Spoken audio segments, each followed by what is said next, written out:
following is a presentation of the iRacing Esports Network.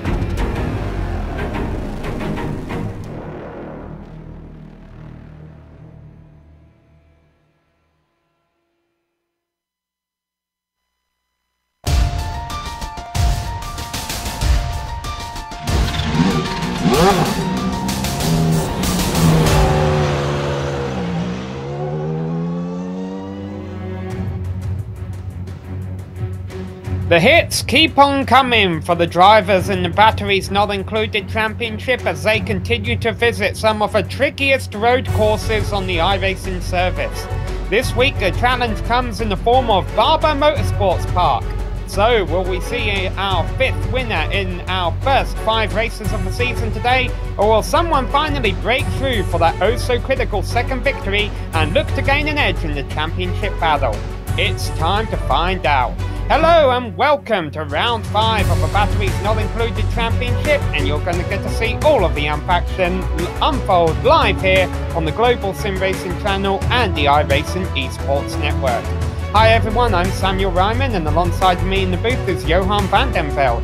Behind the scenes doing all of the button pushing is our director Sean Ambrose, and he's using camera sets provided by Dougie Beard. Johan, our last 2 races have seen no shortage of controversy, and unfortunately for these drivers, we may see a bit more of that today at this very technical road course. Yeah, absolutely, Sam, but most importantly, it is a very new circuit we visit today. It's actually one of the newest racetracks in the United States. This venue is located in Birmingham, Alabama, and was only opened in 2003. Now, Barber is mostly known for the IndyCar race it hosts each year, but also sees motorcycle and endurance racing. Now, people who've driven through the trees of this Alabamian circuit can attest that it's extremely technical. Long straights like Formula 1 cars see more and more on the schedule cannot be found here. Instead, by the time you come out of a corner, the next one will be right in front of you. Now, this constant barrage of corners, and I calculated that it's almost 850 in today's race, means that the drivers will have a difficult time overtaking their rivals. And with a lot of turns comes the possibility of making mistakes. Mistakes that are easy to do when concentration lapses after going around this 3.8 kilometer circuit more than 50 times. But to see how the track looks like when you don't make any mistakes, let's hop on board the GSRC Williams FW31 for a lap around Barber. Alright, we've got Clayton McLeod in the GSRC Williams, so let's do a lap around Barber. Turn 1 only needs a tiny stab of the brakes to swing it through, and right away you're into the Alabama roller coaster. This long right-hander works best squaring off the exit because of all places you don't want a bad run, it's here. Charlotte's Web is pretty much the only ideal place for passes because of its heavy braking. But watch out for the drop in elevation because many drivers have slid off into the gravel here over the years. Ease back onto the power as you climb up and over the crest, and now you've got a setup for Museum Corner. This chicane is scary in most cars already, but with the downforce of the Williams, you're basically turning in and then braking on your way down this steep plunge. It'll take guts and trust in the car to get the most through here. Now we're on the backside of the circuit, and it's pretty simple. Just keep your foot down through 10 and 11. 12 and 13 are a little more tricky though. You'll slow it a bit on the first apex, and then you've got to absolutely chuck the car into the right-hander. However, sliding wide at the crest is probably going to mean an instant accident. The painfully long 14 and 15 will tighten as you go, and the exit requires you to hug the inside. That allows you to open up the final turn, which only needs a little lift. Then it's full throttle once again, and hopefully you've now finished a lap around Barber.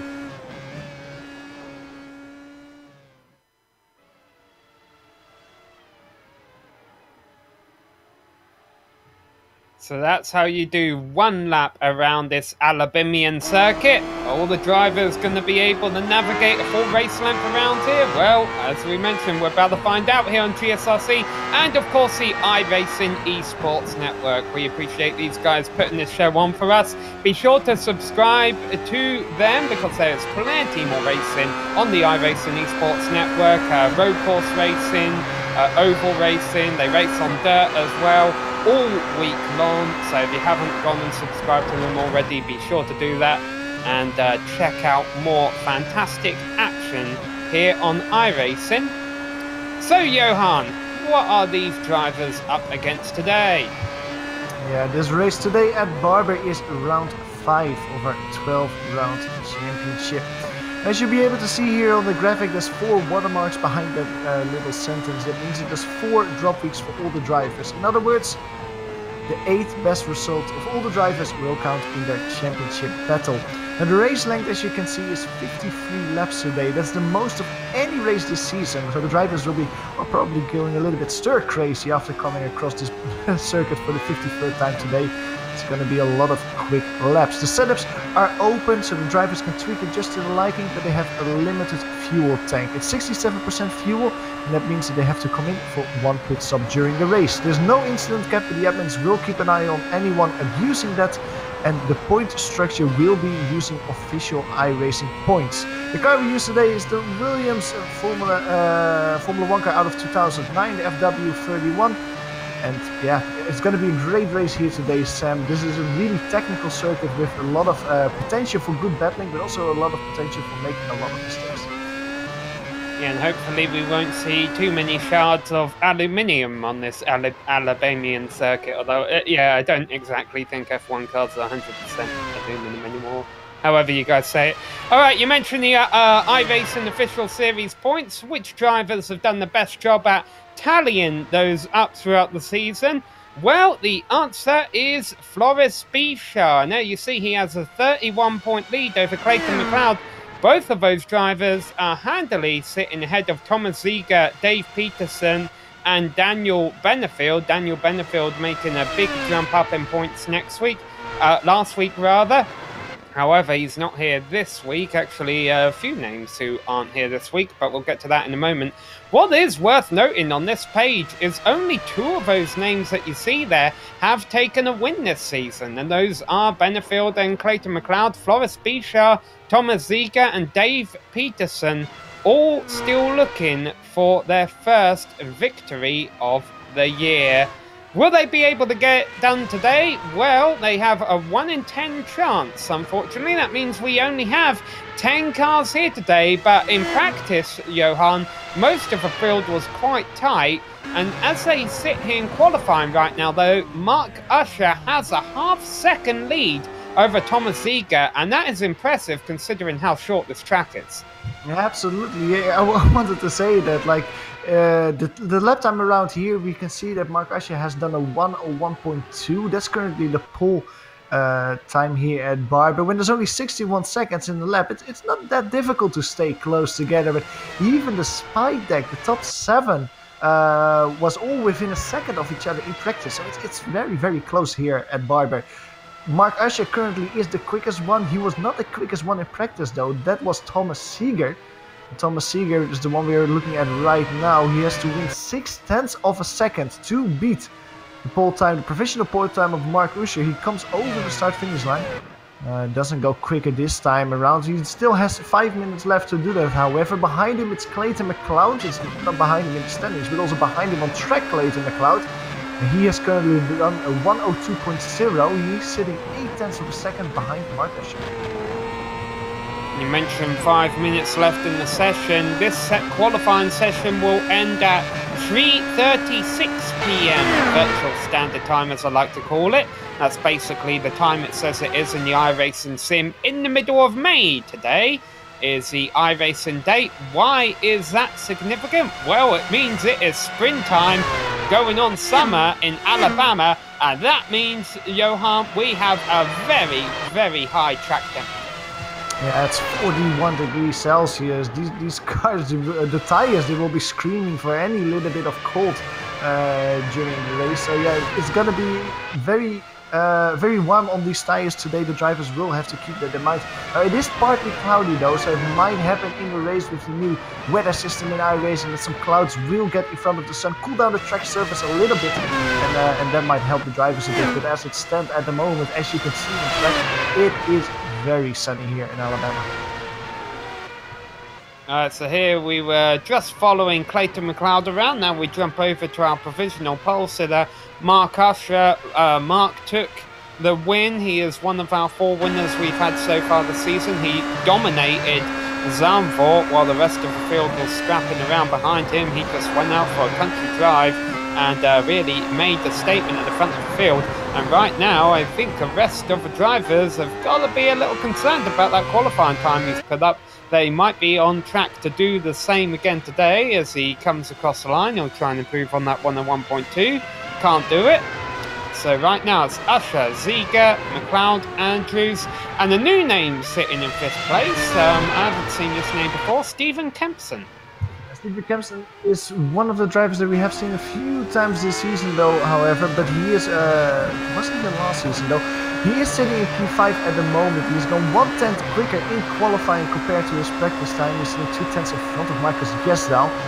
As he's going through this very technical section, going up, down. I almost feel like it's a roller coaster the way the track behaves. You go up, down, you swing left and right, a lot of blind corners. It's a little bit like if you're visiting a theme park here. He swings out of the last corner, rolls up the track over the start-finish line. Will he improve on that 102.5? No, he does a 103.6, but is over a second slower than his quickest qualifying lap time. He needs to try and find a little bit of extra speed there to try and win some positions. Chris Bean here tackling a little bit with Thomas Seeger behind him. Chris Bean is currently sitting in P8 though. He has done a 105.6. That is, if I calculate correctly, 7/10 of a second quicker than he was doing in practice. So he has found some extra speed. Now practice has started, also going through this roller coaster section here. Right-hander, another right-hander, and then a left-hander to finish it off. Ooh, he misses there. The penultimate corner goes through the grass. I think that will be enough track for Chris there. And as he comes out of the last corner, let's see if that actually counts as a lap or it gets, oh yeah, it automatically gets taken away from him, so that wasn't off track. But Chris has 2 minutes left to get a lap time and get a better position than P8 where he's currently sitting on. Yeah, and the two drivers behind him haven't turned a lap yet. Still waiting to see if Robert De Souza and Andrew Betteril will get out there and set a time. With just 90 seconds left to go. The problem is, Johan, for these drivers that are, for whatever reason, a couple seconds off a pace, you know, maybe they don't have experience with this car, maybe they don't quite have a setup that the fast guys do. Because a lap around here is so short, it's only a minute long, lap traffic is going to become a factor today, and this race has more laps in it than any other race during the season. It's going to be a 53-lap race, and even with 10 cars on the track, that could become a bit of a headache for the leaders trying to navigate their way through the back marks. Yeah, calculating the speed of Mark Usher, which is the quickest guy with a lap time, and Chris Bean, currently the slowest driver with a lap time, it will mean that Chris will be lapped twice by Mark Usher in the race. So yeah, like you say, there's not a lot of drivers out there today, but that will play a factor, especially, for example, Thomas Seeger is right on the tail of Mark Usher. When they will come across lap traffic, that will play a factor into maybe we get like a Michael Schumacher and Häkkinen with Sonta overtaking situation that happened in '98 at Spa. That will just allow the driver that's chasing the car in front to get an extra overtaking opportunity, something that you don't see a lot here at Barber. Now, we looked at our, as qualifying's just about to wrap up, we looked at our top 5 drivers in the Driver Championship at the top of this show. The only 2 of those names who are actually here today competing are Thomas Ziegler and Clayton McLeod. However, that's going to, and Clayton we see on screen right now, that's going to be a battle in itself, because as Clayton crosses the line and fails to improve on his time, he's only a couple tenths behind Thomas Ziegler, 2nd and 3rd on the grid. And throw into that factor as well, Neil Andrews, a name who's always a bit of a threat when he comes here. And, as Andrews actually goes for spin, well, that's not going to improve his time. Neil Andrews, I believe, was a driver who was having a bit of an argy-bargy with Clayton McLeod at Zandvoort a couple rounds back. So, even though Usher has a handy cushion above the rest of the field on qualifying, even if he does run away at the front of the field, we're going to have a great scrap for second between Ziegler, McLeod and Andrews. There's going to be a lot of stories going on, like you say, between Thomas Seeger, between Clayton McLeod, between Andrews, and probably the drivers behind him as well. We're on board with Mark Usher, who spins it around. So it was the last opportunity that he had for a qualifying time. Well, that goes down the drain there, but he is still on provisional pole with a 1:01.0.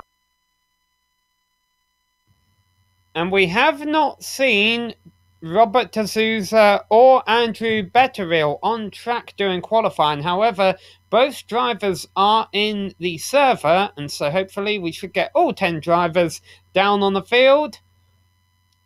And qualifying is just about to wrap up, so let's go ahead and read out that grid for you. Starting with our top 5, we got Mark Usher on provisional pole ahead of Thomas Ziegler, Clayton McLeod and Neil Andrews. Have they put Zandvoort behind them? They'll be starting on row number 2 ahead of Stephen Kempson in 5th.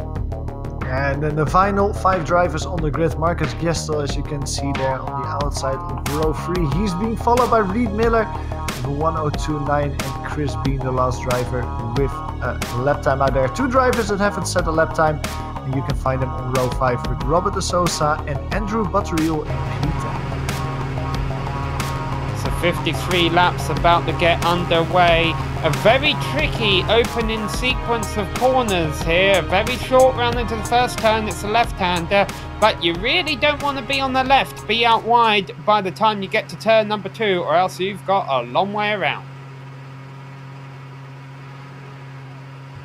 Still waiting for a couple of cars to get gridded up here, including our pole sitter Mark Usher. Here you see Clayton McLeod riding on board where he is in 3rd. Well, he's waiting for a car to appear ahead of him.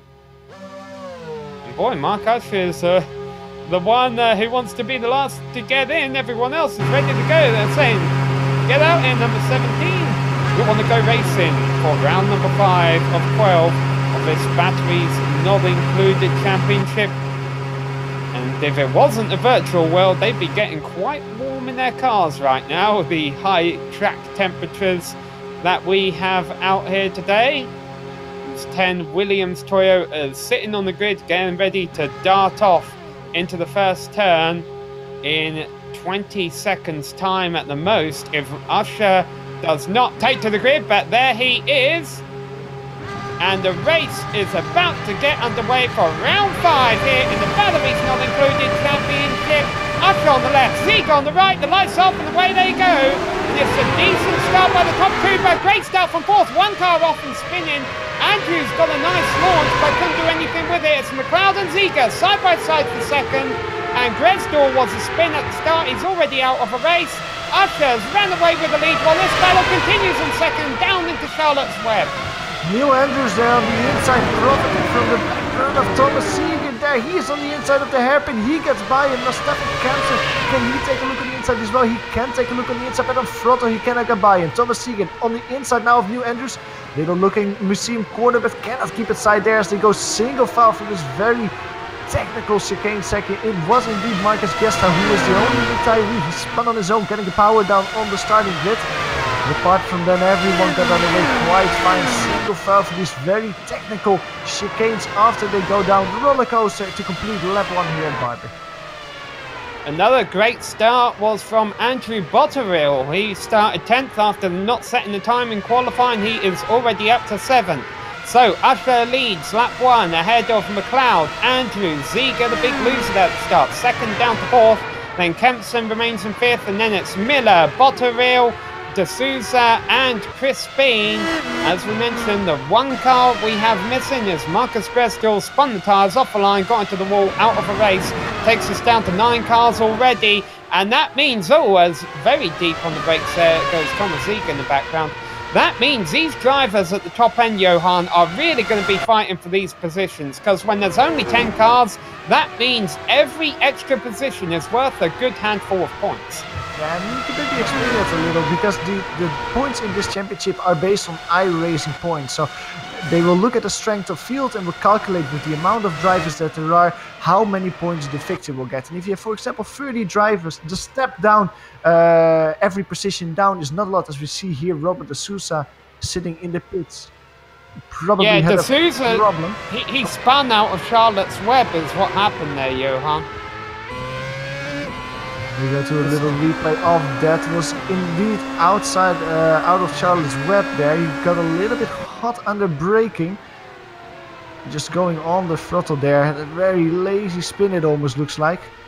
with hard contact with the wall, and that sees him in the pits, currently sitting there for repairs. But like I was saying, if you have a lot of drivers, the gap, the little point gap between each position is very small. But with only 10 drivers, every position will be very, very big. So, if, for example, in the battle that we see now between Neil Andrews and Clayton McLeod, the two get extremely close. Neil Andrews goes for a little half spin. Several drivers get by them. Losing a position like Neil Andrews does, they will hurt you a lot in the championship standings. Yeah, and his teammate Kempson and also Thomas Ziegler went on by there. But of course, Andrews, he found out the hard way what happens if you get into Clayton McLeod, our league admin, one too many times. He was trying very hard to keep off a rear wing of him there as they were battling for second. Saves the car, there's no collision, no damage, but loses 2 positions because of it. So, now the order up front is Usher, McLeod, Ziegler, Kempson and Andrews in 5th.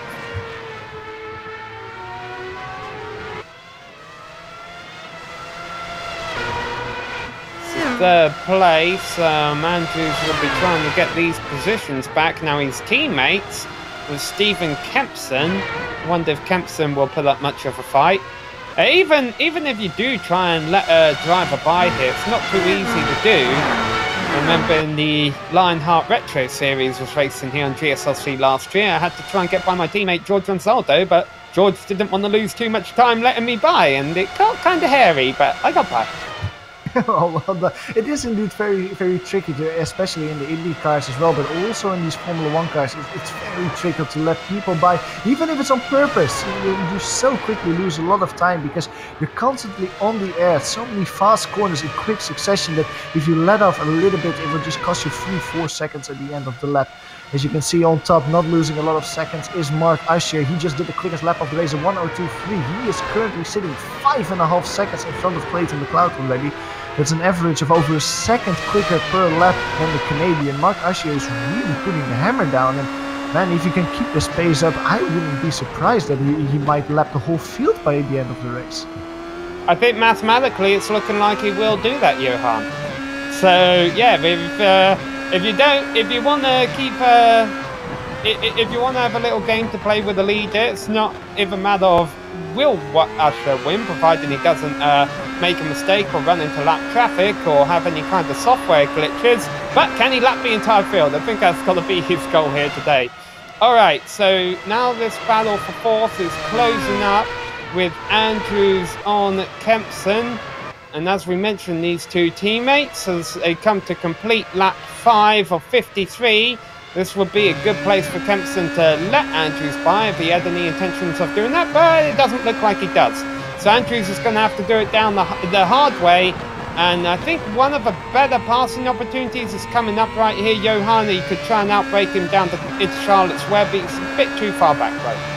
It depends what the kind of racing strategy that team has at the moment, because this is one of the best sections of the track to have a run on someone. But actually making that overtaking maneuver stick is very difficult in the hairpin, because as long as you defend the inside, you have that long 180-degree turn.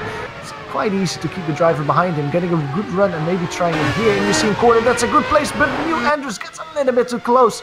He has to check up under brake and goes over the grass to avoid his teammate there. Loses a lot of time. Let's look at Reed Miller behind him. You can see him pop up there.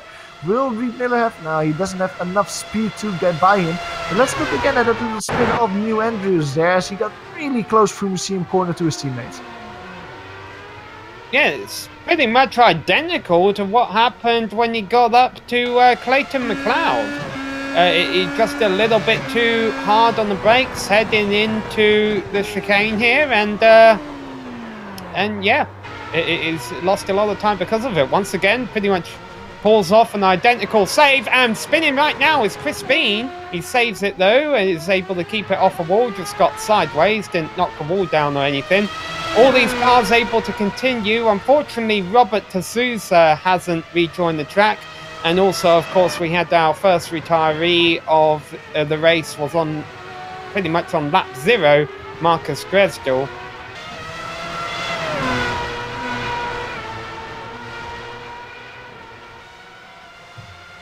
But 2nd through 4th still very tight between McLeod, Ziegler and Kempson. Now that Kempson's got a little bit of a pressure gone from behind, and let's see if he can run Ziegler down. Let's actually see the lap times at the moment. Clayton McLeod and Seeger are very close together. Clayton McLeod goes a 1:03.1. Seeger behind him goes a 1:02.9. So Thomas Seeger is putting the pressure on him. And look at this pair fighting at the moment. A nose to tail coming through turn 3 there. Very, very close between them. Thomas Seeger having a good run there, taking a little look on the inside of the hairpin there. Cannot make it stick, but he forces the Canadian to go wide a little bit. Now this fighting will help Stephen Kempson to close the gap. As Clayton McLeod and Thomas Seeger stay almost nose to tail through the museum corner. Clayton McLeod with a little bit of a wider line. That will hurt him in the corner there. You can see Thomas Seeger win a little bit of distance through this very quick and technical chicane section. Almost impossible to make an overtaking maneuver there. You can see the Canadian just stringing away a little bit. Thomas Seeger seems a little bit faster in the corners, but once... that is Clayton McLeod making a mistake. Hitting the grass, almost sending himself in the pit lane. Losing several positions there. Neil Andrews behind him, cannot overtake him, but it is Stephen Kempson and Thomas Seeger in front of him getting by. Yeah, we'll get another view here. Clayton McLeod just gets too wide. You got to use all the track out of his final turn if you want to set up a fast lap time. But such a blind right-hander, and he just wasn't quite able to nail it correctly. He obviously didn't want to go into the pits this early. It's only lap 8 of a 53-lap race, a limited fuel load, so you won't be able to get enough fuel in the car to make it to the end. So Thomas Seeger wins that position up into second place. But what's more newsworthy, I think, is the fact that Stephen Kempson, without really having to pass anyone, has now worked his way up into third position. We were telling about it during the track description. Making mistakes is easy on this track, and Stephen Kempson is just at this point of the race the embodiment of consistency and not making any mistakes. He was starting the race in P5. He was around half a second slower than the people in front of him, but by just not making any mistakes in the race, being consistent, he is scooping up his positions. And to be honest, he's not that far away from Thomas Seeger either. The gap between the two is only 2.2 seconds, so he's eating his popcorn, so to speak, and just waiting for other people in front of him to make mistakes to maybe move even further up the podium. Yeah, there's definitely a lot of strategy that could be played out. Maybe we'll see some positions changed later on through the round or pit stops. Now, Clayton McLeod, after his mistake, well, this battle between himself and Andrews has came back up again. Now, let's recall, as we mentioned before, these two had a couple of incidents at Zandvoort. Earlier this race, they were quite clean, but Andrews had to get hard on the brakes down in turn 8, spun the car around, lost a couple of positions. And this time, Clayton McLeod gets all out of sorts, able to recover on the racing line. Andrews sticks his nose in on the inside. Well, if he wants to strike, he's got to do it now. He took a little look on the inside there, but he didn't have everything he needed there, the momentum to really finish that move. But man, I was thinking that Clayton McLeod's day was over there, the way he was pointing towards the wall. He barely took it out of there. Great car control to save it and also not lose a position. Alright, so here they go through Charlotte's Web, and now they come up to turn 8 again, which sometimes can be a good passing opportunity if you're willing to force it. But what's significant here is it seems Andrews is a lot late on the brakes in turn 8 than anyone else. And this time, though, not able to make anything happen. We just had another retirement. Chris Bean has retired from the race, taking us down to 7 cars. We'll try and find out what happened to the driver for number 163.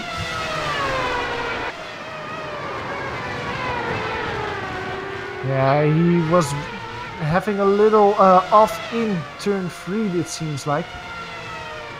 Got a little bit too early on the throttle and hit the wall. So yeah, he hit the wall quite hard, destroyed the suspension. So that's the day over for Chris B. Now, this battle is still going on between Neil Andrews and Clayton McLeod. Still in the order that they were last time around, with Neil chasing Clayton in front of him. Well, Neil almost taking a little look there on the inside of the hairpin. He's not making the Canadian nervous at the moment though. Clayton McLeod is still on the defensive, trying to keep the P4 position he currently is in. Yeah, but they'll close right up here again. it just seems Andrews is a lot more confident on the brakes there when they work and they don't spin him off a racetrack. Clayton doesn't really look like he's taking the racing line. He is trying to be a little bit defensive, but I don't think he has too much to worry about right now because it's so difficult to make a pass here. And let's not forget, as Andrews takes a bit of a peek down the inside, let's not forget, even these cars aren't that old. They're 2009 Formula 1 cars, so they're still very aero-sensitive, and Andrews is having to fight a lot of turbulence while he's running this close by McLeod. Yeah, absolutely, and I was almost thinking, with only 7 more cars still in the running in this race, if I were Neil Andrews and I would see that I'm quicker than Clayton McLeod in front of me, but also Stephen Kempson, who is actually taking a spin at the moment, just in front of this pair. You can see him standing there in the grass, out of Charlotte's Web there. He's getting a little bit too throttle happy, spinning himself out. Now luckily he didn't do the same as Robert de Sosa did and hit the wall there. He actually got it in the grass, kept going, and only lost 2 positions to his teammate and Clayton McLeod.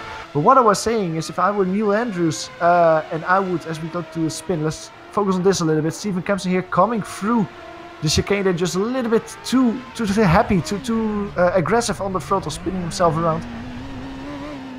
And he gets it going again. But Neil Andrews, I would almost make the pit stop as soon as I could. As soon as the pit stop window opens, I will go in, throw my car in full, because it seems like he's a little bit quicker at this point of the race. And so just make the pit stop as soon as possible and try to do the undercut to try and pass Clayton McLeod.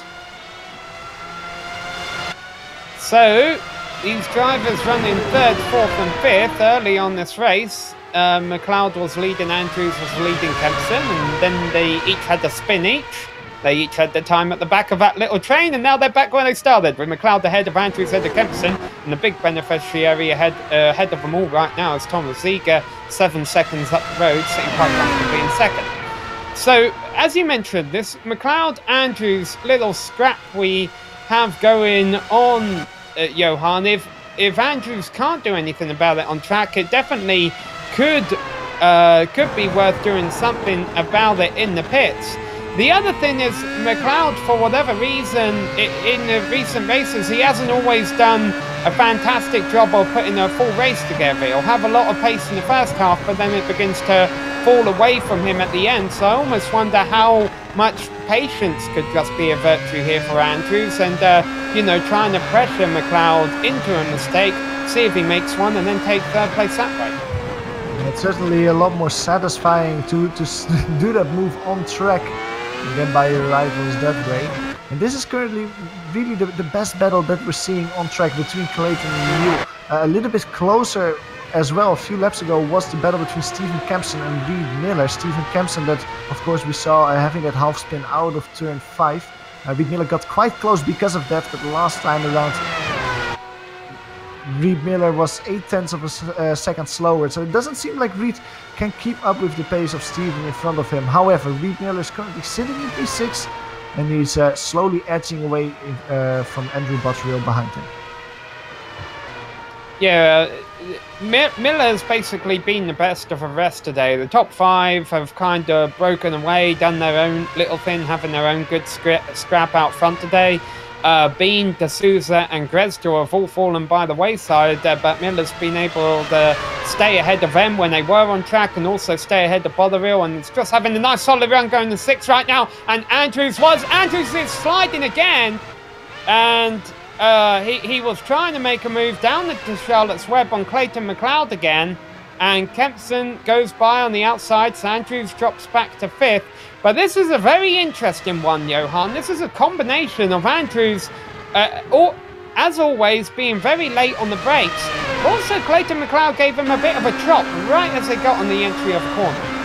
I don't know. I almost would say that Neil Andrews was just too late under braking here and just didn't expect Clayton McLeod to maybe brake as early as he did. But I don't think Clayton McLeod did a lot wrong there. I think it was just Neil getting it wrong here, and it's not the first time we've seen it in the race here that he spins it around by braking a little bit too late and losing a few positions. He's right behind his teammate though. And he's spinning again, and this time he's in the wall. Andrews is in the wall, and I don't know if that's going to be terminal. He kind of just tapped it with the back of a car, and has it damaged the suspension is the question. And he's bringing it to a stop in turn 1. This is terminal. That incident there has put Andrews out of a race, or maybe not. He got going again. He brought it to a halt in the first corner and then started up again. It seems like he was just testing out how the suspension felt. If you stay on board with him now, you can see him actually doing that. Just bring it to a halt. You can see Andrew Botterill getting past there on the right. Just get going again, see how that suspension feels. Now, he is still on the way though, New Andrews. Let's see how his car is holding up, how that suspension is holding up. But yeah, as you said, that's a drop down as he immediately spins it again. Yeah, that suspension is not holding up there because he immediately loops it around again in Museum Corner. And I think that is the day done for New Andrews. He's already down to 7th and last of the cars left running. And yeah, but going back 2 incidents ago, I'll apologise to Clayton McLeod there, because from my angle it looked like he definitely delivered a bit of a chop to Andrews. However, when we went back on the onboard, it was quite evident Andrews had definitely outbraked himself into the corner, and right now is bringing it into the pits. Now, of course, there's always a chance that the crew can try and repair that car and get him back out, because there might still be some points on track to pick up. We have seen quite a bit of attrition in our first couple of races this season, and already we're not even halfway in this race and almost half of the field is gone. So if Andrews is able to salvage anything, he might as well try and get it back out there on the circuit if he wants to think of a big picture championship-wise. I mean, Barber is a very technical track. We mentioned it before, and especially in these quick Formula 1 cars, of course you have a lot of downforce, but everything goes in such a quick succession that it's really difficult to keep the car in a straight line, and mistakes are really easily being made. And you see that currently in the attrition with 3 guys already out of the race. New Andrews currently sitting in the pits. He's still standing stationary with his pit crew trying to get his car repaired. But like you say, Sam, that's completely true. If you just stay out there and just try to, even if you had a little bit of trouble, you had to visit the pits, prepare a little bit, and just keep continuing after that, there's a lot of points up for grabs. As you can see, for example, with current driver in P6, it's Andrew Botterill.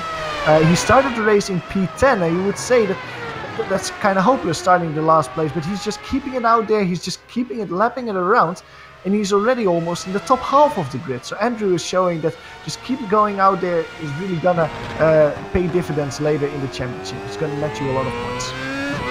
And I think Botterill has turned slightly faster laps than Reed Miller ahead of him the last couple of times around. The problem is he's about 10 seconds down the road, but still keeping Miller within striking range. If anything goes wrong in Miller's stop or he makes a mistake, there's a lot of grass around here. And of course, we haven't even got to the part of a race where excessive tyre wear is a concern yet, Johan, because like we say, we're only 20 laps into a 53 lap race. The tyres are going to get worse, the marbles off the track are going to get worse.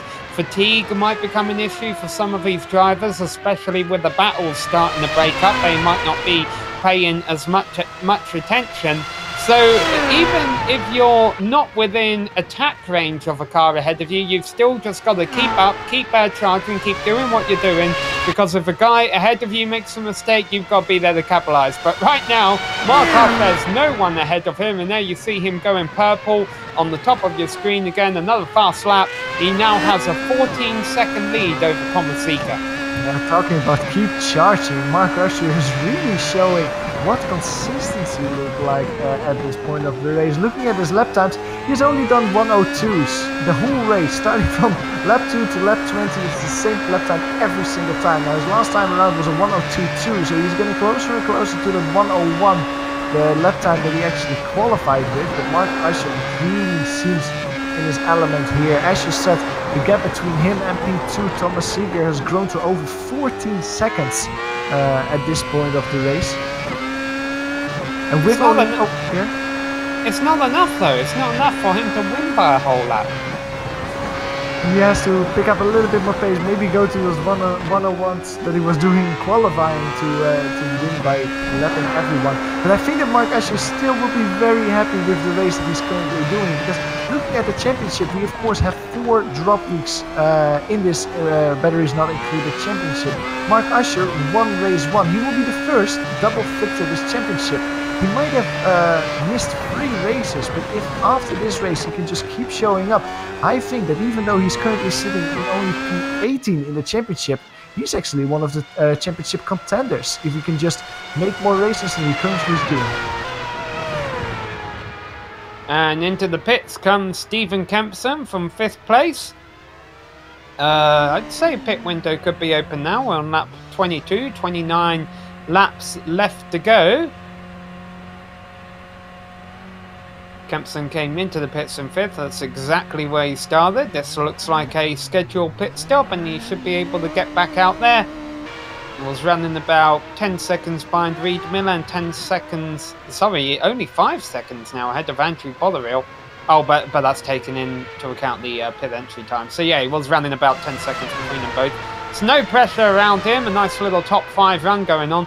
So let's go back to the championship and talking about what's in this for some of our top contenders today. If Clayton McLeod can keep this run up, I should imagine a podium finish today would give him the points lead, since Floris Bichard isn't here. Thomas Ziegler also running up in 2nd. He's quite a bit ways back in the championship, but consistency has been his forte. So it will be interesting to see, you know, what a solid result like this can do for him as they head on into the second half of the season. Yeah, and I think that Thomas Ziegler actually will be doing better business than Clayton McLeod if it finishes like this, because we talked about it before. Only 10 cars, so that means that the amount of points that each driver gets will vary quite a lot. Big gaps between the amount of points scored, and the fact that Thomas gets P2 and Clayton P3 if it stands like this, that might actually be a big championship deciding factor come later this season. Let's see if Clayton McLeod can fight his way back to Thomas Ziegler in front of him. The gap between these two drivers is quite big though, 14 seconds at the moment. And looking at the lap times, Thomas Ziegler is just comfortably in the high 102s at the moment. Clayton McLeod is doing a 103.4. Thomas Ziegler is just keep building that gap to Clayton McLeod. It's not looking like Clayton McLeod is closing that gap down anytime soon, but we've seen it before, as we see Stefan Kempson looping it around just in front of Thomas Ziegler there, and that will cost him a little bit of time. A mistake is very easily made. We'll get a replay of this from Kempson, because of course this might actually put him back into the clutches of Andrew Botterill or Reed Miller once he comes in for his scheduled pit stop. Now, of course, Stefan Kempson just went into the pit, so you suddenly have a slightly heavier car, and then the old braking points probably don't work as well anymore. So he brakes, but a little bit too late. Takes a little trip through the grass, spins it around. Now, luckily for him, he doesn't hit anything or anyone. He keeps it going again, but he loses quite a bit of time. Alright, so we're approaching the halfway point of this race. He's going to be the second driver to come into the pits. Almost wonder if Mark Usher might elect to, so that he doesn't have to try and lap Andrew Botterill, who will be the first car to go down the lap due to natural causes this race, if that is the case. But no, Usher stays out, so I'll try and find a way around Botterill this lap as he pits lap number 25 or 53 on the board. I should imagine, Johan, a lot of these drivers are not having to deal with any battles for position right now. I'm just going to try and run it until they run out of fuel, so they can, you know, they don't have to be in their pits for very long towards the end of the race, get a little bit of fuel, fresh new tyres, and set some fast laps to the checkered flag. Yeah, most of the drivers can, or I think all the drivers can just assume this race is almost a practice session where you just try to drive 2 whole stints and just see where the ship ends up in the end. You don't have to worry about a lot of other drivers to try and undercut or an overcut. So just running it dry and then making your pit stop is probably the best strategy for the driver. And also, time-wise, because this track is so twisty, there aren't really a lot of long straights where they can open this up. This kind of has the same effect as Monaco or Singapore does in Formula 1 nowadays, where it actually slows down the race time. Mark Usher isn't even halfway yet, but as he comes around to complete lap 26 of 53, we're already approaching half an hour distance into this race. A lot of these races are over in about 45 or 50 minutes. This one's going to be going on for just under an hour today. So definitely, you know, a bit of a different approach needed by some of these drivers to make it to the end. Absolutely. We see Steven Kempson, by the way, on the screen now. He just had another little spin last time around in turn 5. Now, once again, he didn't hit any of the walls, just under throttle. He looped it around and lost a bit of time that way. But what you say, Sam, that's completely true. It is a very, like you say, a long race, almost an hour. The drivers will almost get in a trance, also because they don't have any of the other drivers around them.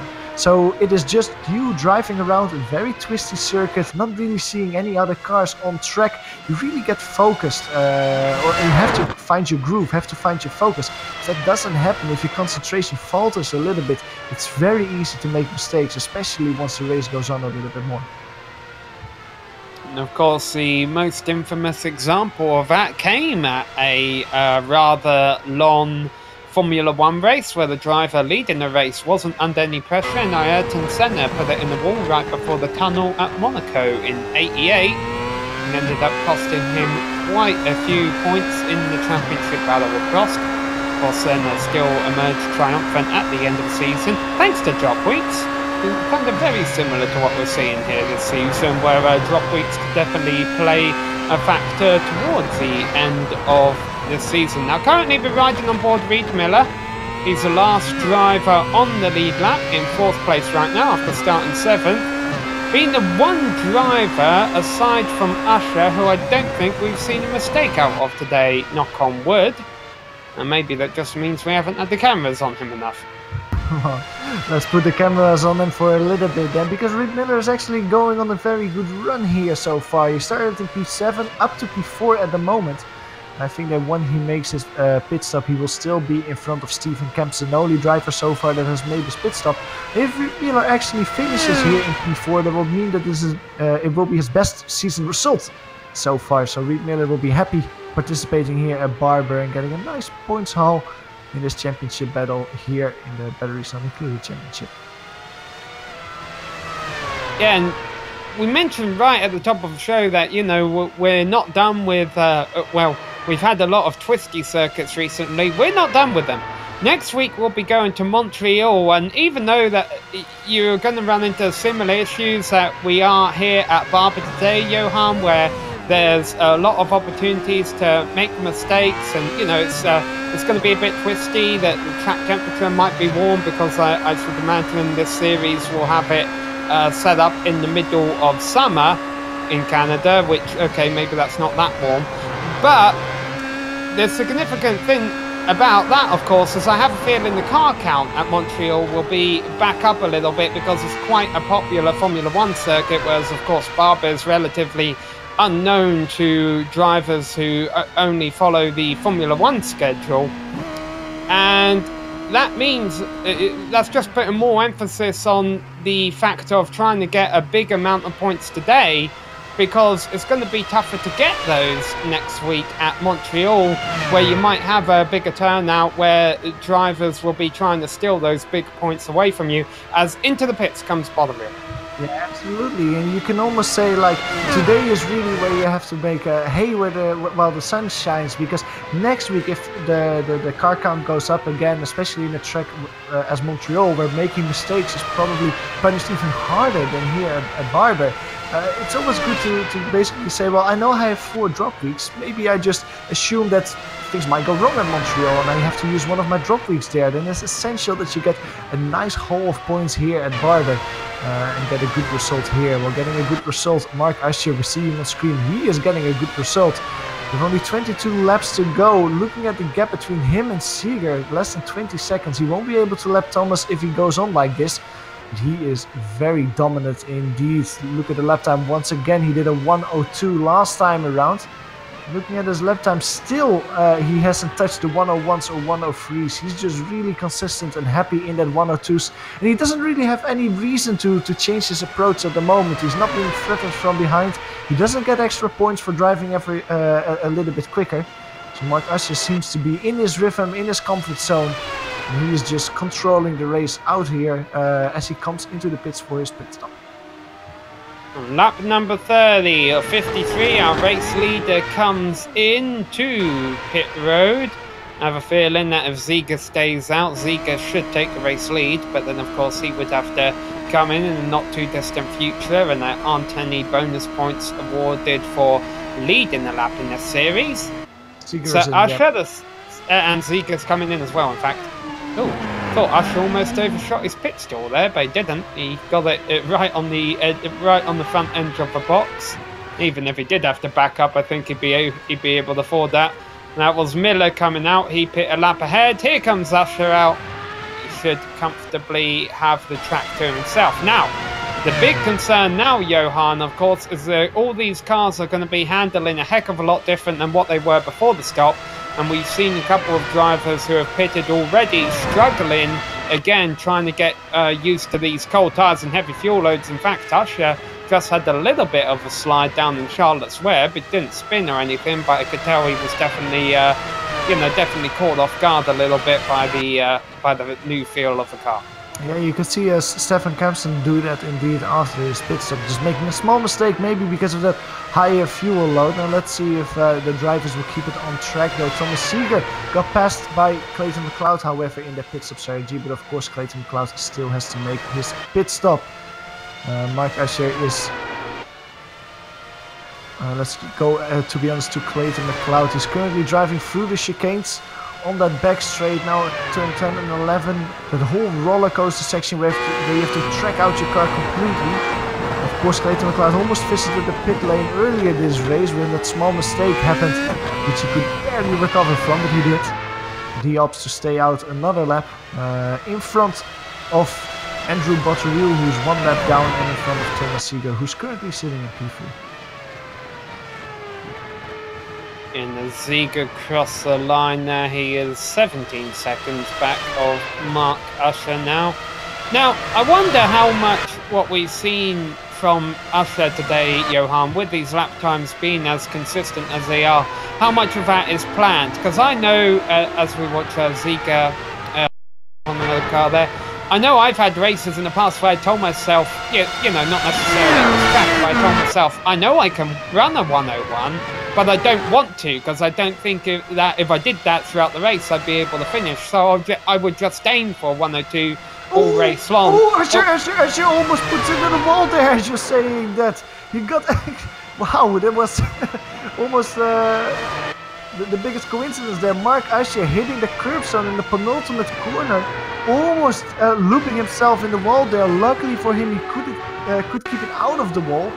But he lost a little bit of time, got passed by Stephen Kempson as well. Let's go to the distance. You could see the aftermath of that with a little bit of smoke. Now you can see him here going through the last part of the circuit. And he will hit, yeah, you can see it there. He hit the curbstone, just loops it around, and very lucky for Mark Asher that he didn't hit the wall and end this race there.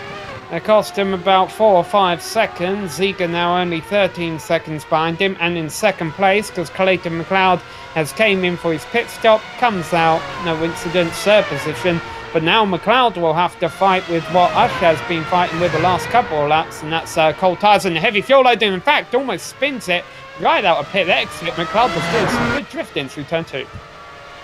I mean, that's one way to warm up the tyres. Let's go back to that incident with Clayton McLeod, who did a really lazy and nice drift there on the exit of the pit lane. Just gets it going again, and then in the middle of the corner the car starts to slide, probably a heavier fuel tank as well than you're used to. Gets it grippy again and is, actually gets almost spins in turn 5, almost spins in turn 7 as well. The Canadian is not liking his new car after he made a pit stop. Yeah, it's definitely something you've always got to get across to yourself, no matter what car you drive on iRacing, or in real life racing for that matter, but real life racing you can feel it a bit better obviously because the car's right underneath you, is that the thing does not feel the same as when you came into the pits.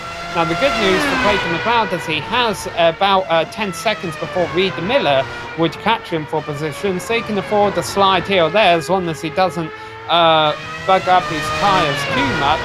The bad news for Clayton McLeod is now he is over half a minute back of Thomas Ziegler, so not looking to finish on any higher up on the podium today. Hopefully his tyres are warm now, he'll be able to come to grips and complete the last 18 laps without incident. Mark Usher is struggling a little bit to get by Stephen Kempson. That's of course a lap car, but Stephen Kempson probably is not seeing the blue flags that are being waved for him, because Mark Usher cannot find a way by. In the last corner of the last lap, it almost meant that Mark Usher spun off the road. Probably a little bit of aero push that he got in the middle of the corner, a heavy tank slapper that he got. He saved it and could continue. But already for a whole lap, he is behind Stephen Kempson and cannot find a way past the lap traffic.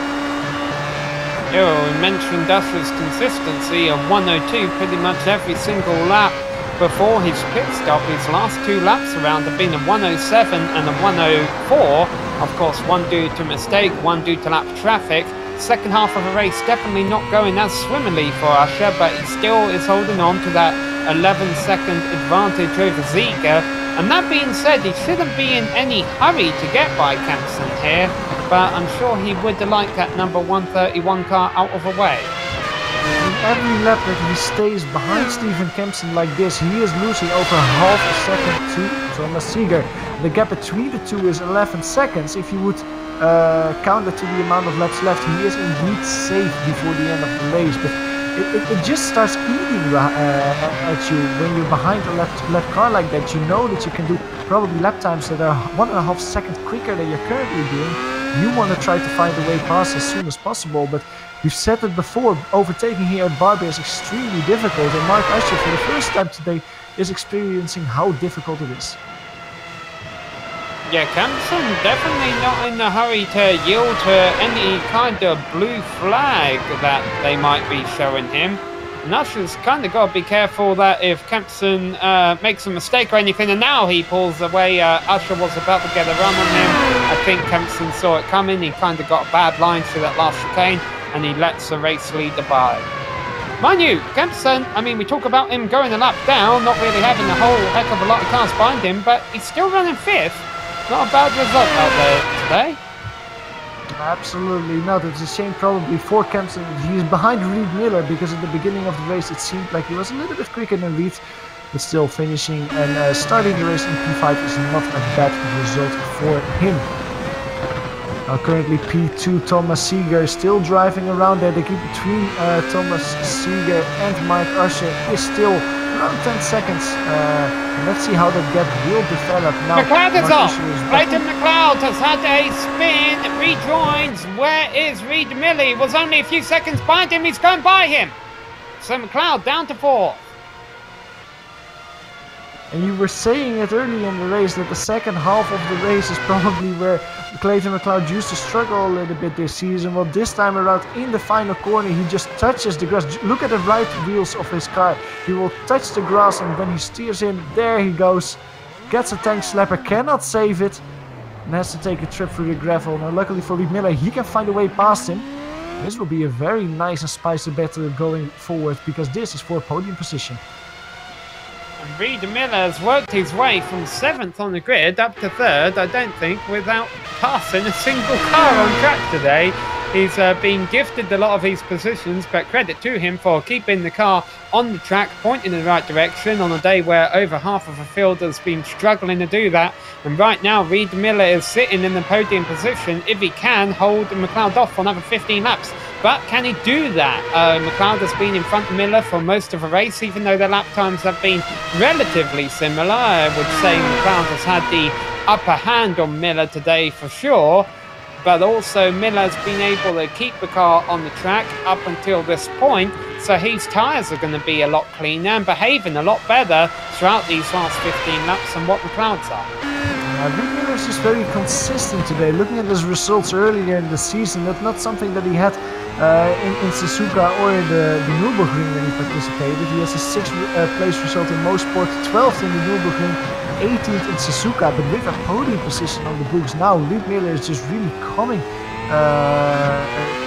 home with speed and consistency. And if he just continues showing what he's been showing so far today, Sam, I think that Clayton McLeod will have a really difficult time to get by the Canadian driver in front.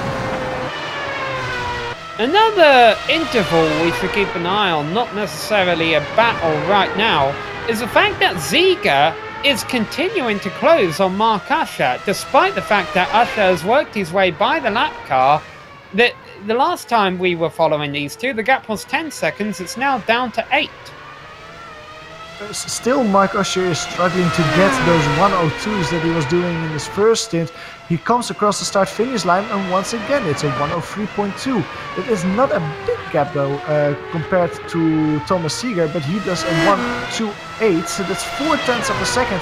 Thomas Ziege just keeps cutting away that gap, keeps putting pressure, even though Mark Usher cannot see him in his rearview mirrors. He will be told by the team that Thomas Ziege is getting closer and closer, and that will start to hurt a little bit and maybe destroy his concentration in those last parts of the race.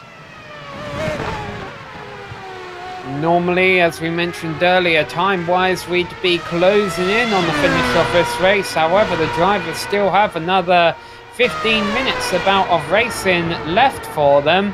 For Reid Miller, that's 15 minutes of pressure from McLeod behind. For McLeod, that's 15 minutes of trying to find a way by Miller, because those two pretty much exactly right where they were a few laps ago. Last time allowed Clayton McLeod with a 103.7 in front of him, Reid Miller with a 103.4, so Reid Miller at the moment is actually quicker than Clayton McLeod behind. And this will just really hurt Clayton McLeod's championship battles as well. It looked so comfortable. Ooh, as he gets very loose there on the exit of turn 5. Clayton McLeod seemed so comfortable at the beginning of the race. He was sitting on P2 quite comfortably, quicker than other drivers, but now with that spin and with the time that he's lost, he's sitting in P4, and especially if you look where Thomas Ziege is driving at the moment, also with how quick Thomas Ziege is going, yeah, it will hurt Clayton McLeod quite a bit in the championship position. I think he will still be championship leader once we're done here at Barber, but Thomas Ziege will close the gap with quite a bit. Yeah, but even while we make note of Thomas Ziege, how this is going to be a pretty decent points day for him, let's not also count Mark Usher out of the points here. I know this is only his second appearance of the season, but he's won, well, if he keeps going the way he is right now, he will have won both races that he has appeared in. And remember, you get 4 drop weeks in these 12 rounds. Well, he's only missed 3 races. Maybe we could see what we saw last year win the championship, and Usher simply takes the spoils simply by dominating the races where he shows up. Absolutely, don't count him out yet, and he will gain a lot of positions after this race in Barber if he manages to win there. But like you say, I completely agree with you, Sam. He will be certainly one of the drivers to keep an eye on this season if he keeps showing up. On top of the screen, you can see that the gap between the two drivers at the moment is 9.1 seconds. It has increased a bit because Thomas Ziege had a very poor lap last time without a 104.2. That was 1.5 seconds slower than the lap he did before that. Just a small mistake, but it really cost him in trying to cut down the gap. He immediately recovered though to do a 103 flat, but Mark Usher in the meantime has found his mojo again. It seems like he did a 102.8 last time around. This time around a 102.6. So Mark Usher is just finding his pace again and trying to increase the gap to Thomas Ziege behind him. And something that will happen before the end of this race, without a whole lot of time left to go, is that Mark Usher will catch that battle for third. It's only about 6 seconds up the road from him. He's catching them by about half a second to a second a lap. Now, he could just ride behind them and still win this race ahead of Ziege. The problem is if Miller and McLeod start battling in the closing laps and things start getting ugly, Usher's not going to want to be any part of that. And if they, start holding him up, that could always reel Ziege in. It's unlikely, but it's definitely a possibility. And I'm sure Usher's thinking about it right now. He'll have his S3 box, we call it on iRacing, his relative box, telling him that he's capturing 2 cars battling for position, and he knows that he can't afford to give up too much time because Ziga, he's not within striking range, he's within mistake range, let's say.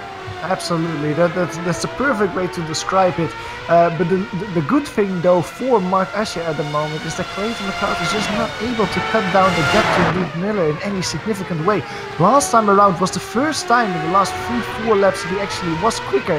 He was only quicker by 0.03 of a second, so it doesn't seem like Reed Miller will be put under pressure anytime soon if Clayton McLeod doesn't find a way to really drastically decrease his lap times.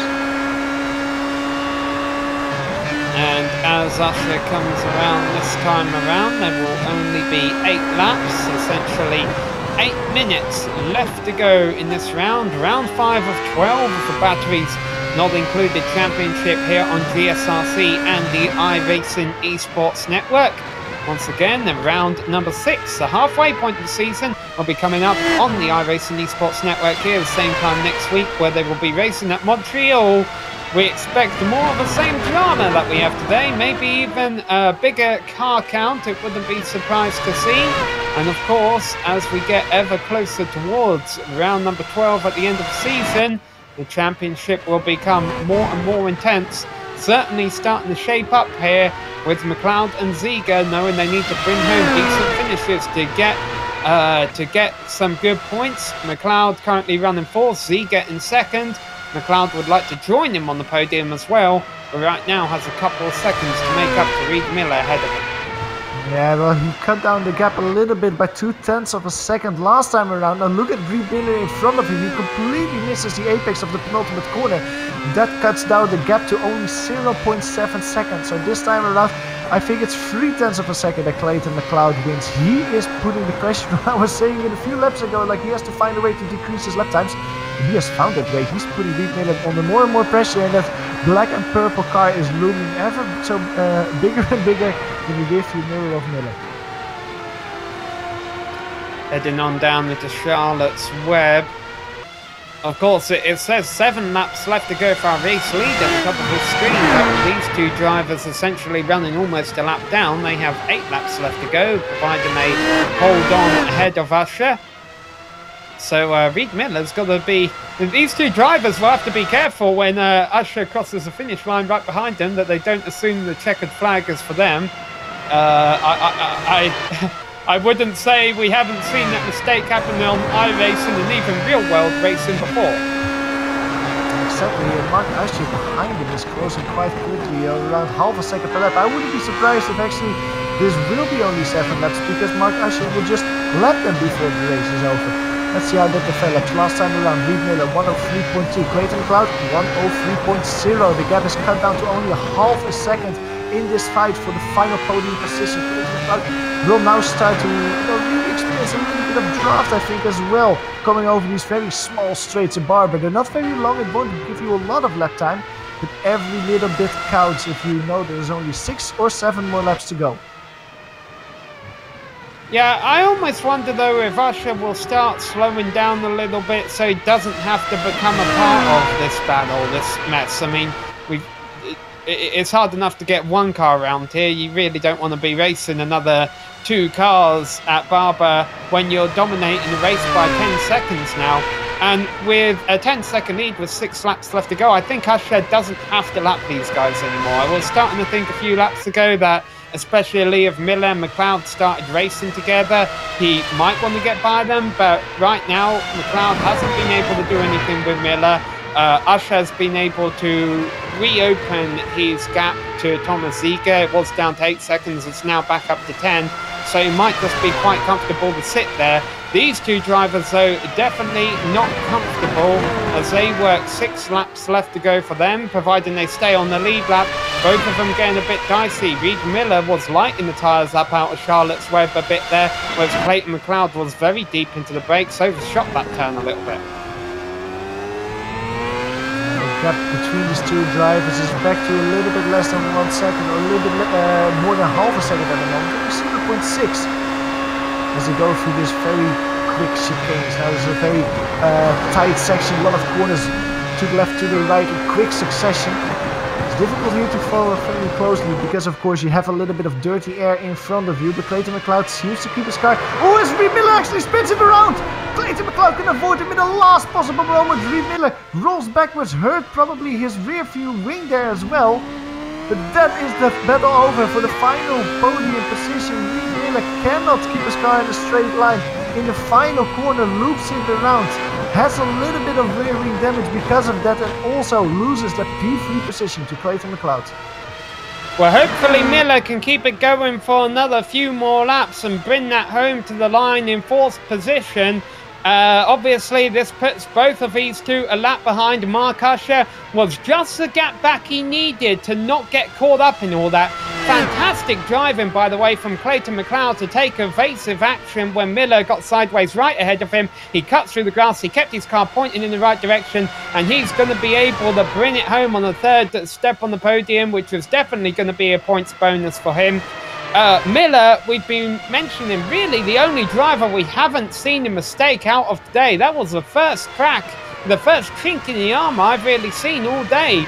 First ever from the driver of that number 23 car. It's cost him 3rd position. He did a whale of a job to not have any more damage than what he could have got, and it looks like he'll still be able to bring it home in a solid 4th place. But as we saw last week at Suzuka with the crash for 4th place coming out the final turn where one car couldn't finish the race because it went upside down, it is never over until it's over. Usher, though, just 2.5 laps away from telling everyone else it's over.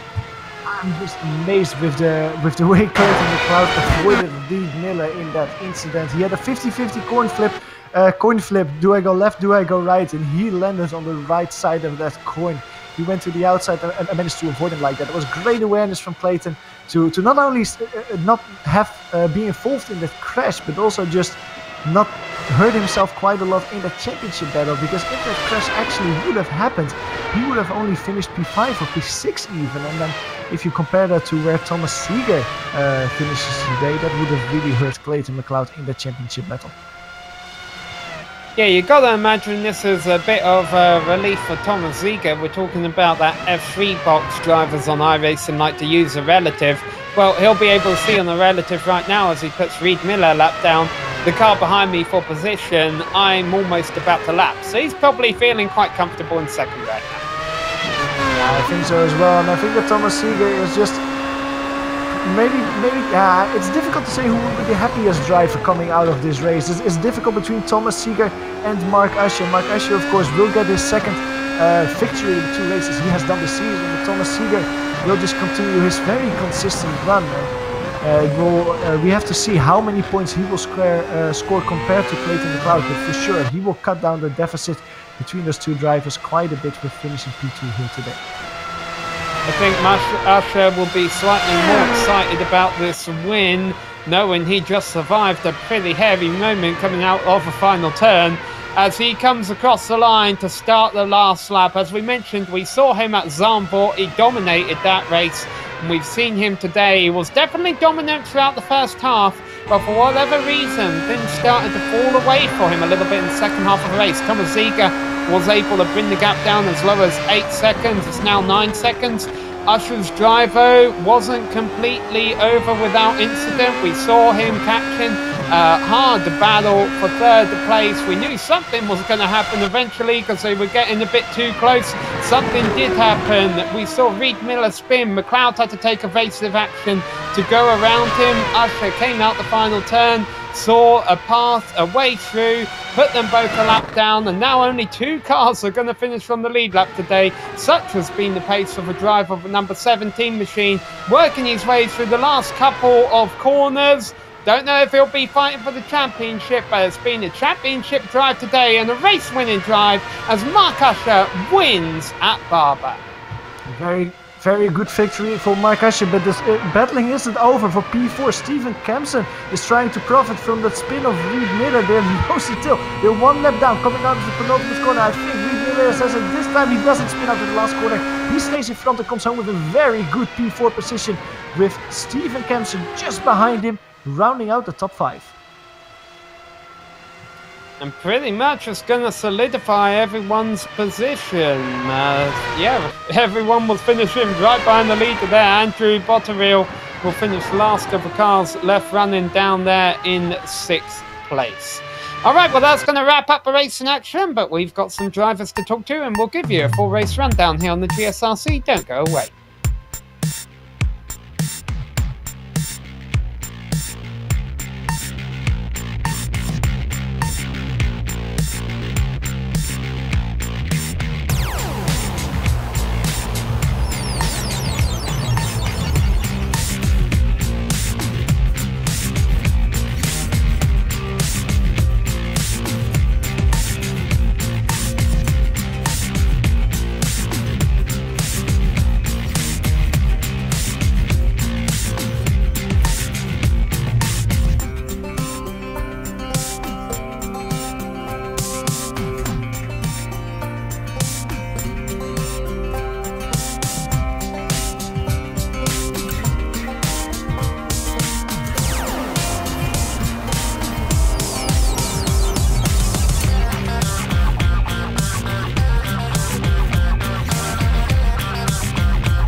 Hello and welcome back to Barber. We're getting a slow motion replay of a start, and we see watcher Marcus Gresdal in the middle of a field, who unfortunately spun off and took us down to 9 cars right from the get-go. And when it was all said and done, Marcus Gresdal found himself at the tail end of the list, but the driver at the top of the list was Mark Usher, winning by 10 seconds over Thomas Ziegler. And behind him, Clayton McLeod, Reed Miller and Stephen Kempson were all lapped down. Behind them, Andrew Botterill rounded out the cars 1 lap down, and then the 4 cars who DNF'd were Neil Andrews, Chris Bean, Robert De Souza and Marcus Gresdal. None of the drivers have mic'd up to talk to us yet, but Johan, let's talk about where we sit in the series right now. Usher is the first 2-time winner we've had this series. And I guess the big story there is how often can he keep coming back? Because I definitely think if we see more of him, he'll be a championship threat. You're absolutely right. That is the big question, because you don't show up 2 races, win both times, and then not be a championship contender. You're just probably the favorite for the championship contender, even though he was only sitting in P18 before this race started. And yeah, we just have to see how many times Mark Usher will be able to show up in the season, because he certainly shows he has the pace, he has the consistency. By that little mistake that he had in the penultimate corner at one point of the race. And if he can actually keep showing up like this and keep showing these dominant performances, I think that people like Floris, like Clayton, like Thomas Seeger really have to make their chest wet because Mark Usher is coming for them. All right, well, here to speak to us from 4th place at the finish line is Reed Miller, the driver of a number 23 car, moved up 3 positions from where he started after qualifying in 7th place. And Reed, I have to ask, are you happy that you held on to 4th, or are you sad that you lost 3rd? Oh, well, losing 3rd's not great, but, Clayton's very fast, so it's not the end of the world. I'm pretty happy with 4th, especially since I didn't seem to have a rear wing for the last 8 laps, it appears. Yeah, definitely. It appeared damage on our broadcast there. Were you worried? How difficult was it to hold on ahead of Stephen Kempson in the last couple of laps? It actually didn't work too badly. The balance of the car changed quite a bit, but my last lap was like a 104, which isn't too far off pace, so maybe could have used less rear wing all around or something like that. Now, during the first half of a race, or at least up until that spin you had ahead of Clayton McLeod with a few laps left to go, it seems like you were the one driver out there who didn't make a mistake all race long. Were you ever giving it just 95 or 90% throughout most of a race, knowing that mistakes were easy to come by here? Yeah, it's kind of not the worst strategy to take it easy at the beginning and then try and push later. This kind of race, everyone's trying to fight at the start, so I just kind of wanted space for myself, and it works out pretty often. And how scary was that spin from 3rd, knowing you had Clayton McLeod right on your rear wing? Oh, no problem. I know he can avoid me just fine. All right, well, fortunately he was able to, and you were able to bring it home in 4th. We look forward to seeing you at Montreal next week, hopefully. Yep, all right, thanks, guys. All right, so that was Reed Miller, and the other end of that battle he was having in the closing laps. Johan, you've caught up with Clayton McLeod. Yeah, Clayton McLeod, welcome in the booth. Congratulations with your P3 finish. Now, before we talk about your race, we were just talking with Reed Miller and his incident. You were, with only 8 laps to go, suddenly looking right in his eyes. How was that moment for you? Was it very scary to go over the grass and avoid him? Yeah. Yeah, hi there. Yeah, it was quite a surprise, but now that I'm looking at telemetry from the race, I know why. There's a bug in the new build. It didn't change rear tires. I see. That explains a lot. Yeah, we were seeing that a lot of drivers were actually struggling with their car after their pit stop. Can you tell us a little bit how about that felt on track for you? Like, was it causing the car to slide a lot more? Was it more difficult to control? Oh yeah, it was insane. After the pit, well, during the pit, I was actually surprised that it changed my front wing. I didn't think I was taking any damage anywhere, but I guess 4x4 and through the slow chicane there down the hill must have been hitting it.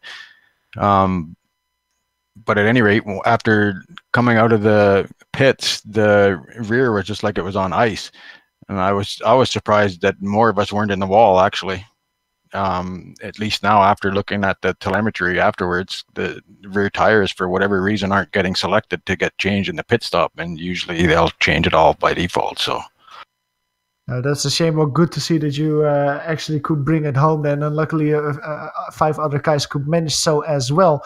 Now, looking at your finishing results, you finished here P3 in the end. Your biggest maybe championship rival at this moment, I would say, is Thomas Seeger, because he showed up while people like Floris Bisar and everything did.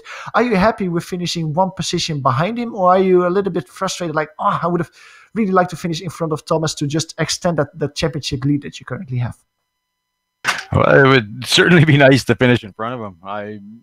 Even before this pit stop tire stuff came up, I had made a handful of mistakes anyways, and I just lost them, and I had no chance of ever catching up to him. And then after the pit stop, and my car was just crazy. I was surprised I even finished.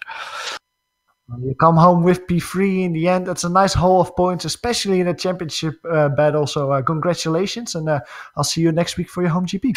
Yeah, thanks. Have a good one, guys. Alright, so that was Clayton McLeod, our third place finisher today. As we mentioned, next week we will be at Montreal here on the iRacing Esports Network. We hope to see you all then. Before we head out today, we would like to thank Clayton McLeod, as well as the iRacing Esports Network, and all of the organisers and the competitors of a Batteries Not Included Championship for coming out and putting on a great show. We would also like to thank all of the companies that provide the software and hardware for our broadcasts, and there you can see those all listed on your screen.